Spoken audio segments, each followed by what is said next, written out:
Welcome to Samba Samba. Enjoy the video. In this video, I will show you how to make pickled carrots and cucumber. Start by preparing your fresh carrots and cucumbers.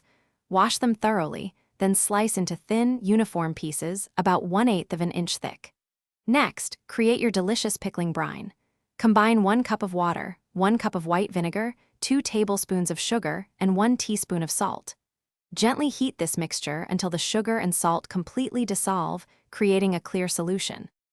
Now, let's infuse our pickles with wonderful aromatics. Into each clean jar, place 2 cloves of peeled garlic and a few sprigs of fresh dill. For an extra layer of flavor, add about 1/2 teaspoon of whole black peppercorns and 1/4 teaspoon of mustard seeds.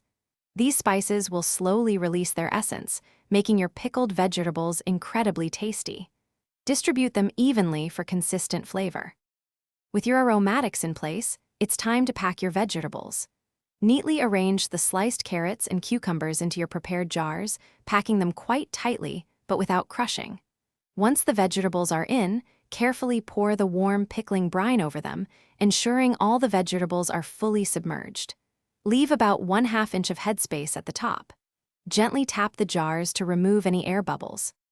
Finally, secure the lids tightly on your jars.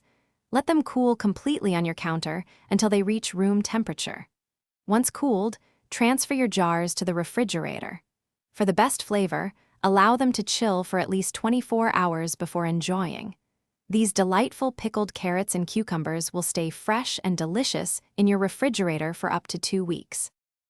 Thanks for watching. Consider subscribing if we helped you.